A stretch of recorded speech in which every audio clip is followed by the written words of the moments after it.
नमस्कार, देशोन्नती संपादकीयमध्ये मी ऐश्वर्या शिंदे आपलं स्वागत करते। मसाजोगचे सरपंच संतोष देशमुख यांच्या हत्येनंतर सभागृहात आणि बाहेरही अत्यंत आक्रमकपणे हे प्रकरण लावून धरणाऱ्या भाजप आमदार सुरेश धसांनी या प्रकरणात वाल्मिक कराड हा आका तर धनंजय मुंडे त्या आकाचे आका आहेत असा स्पष्ट आरोप केला होता। अगदी काल परवापर्यंत जोपर्यंत धनंजय मुंडे मंत्रिपदावरून राजीनामा देत नाहीत तोपर्यंत या प्रकरणाचा निष्पक्ष तपास होणे कठीण आहे असेही ते म्हणत होते। इतकेच नव्हे तर धनंजय मुंडेंच्या भ्रष्टाचाराची नवी प्रकरणे ते माध्यमातून मांडत होते, मुख्यमंत्र्यांना भेटून त्यांच्या कानावर घालत होते।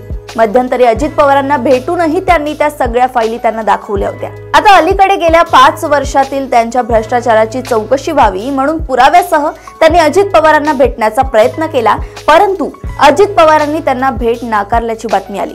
त्याच दरम्यान कुठेतरी सुरेश धस यांनीही 1000 कोटींचा भ्रष्टाचार केल्याचा आरोप झाला आणि त्याच वेळी अजित पवारांनी पक्षातील इतर ज्येष्ठ नेत्यांसोबत बैठक घेत धनंजय मुंडेंना जोपर्यंत कोणताही आरोप सिद्ध होत नाही तोपर्यंत अभय देण्याचा निर्णय घेतला।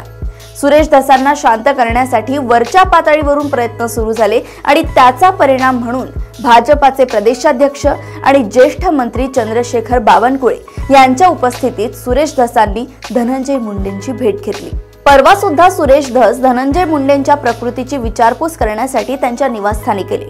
या भेटीनंतर त्यांनी आपण आपल्या आरोपावर कायम आहोत, माणुसकी दाखल आपण त्यांना भेटण्यासाठी गेलो अशी सारवासारव केली असली तरी वरून कुठून तरी कळ फिरली आणि आतापर्यंत आक्रमक असलेल्या सुरेश धसांना सगळा आक्रमकपणा सोडून आकाच्या आकाला शरण जावे लागले।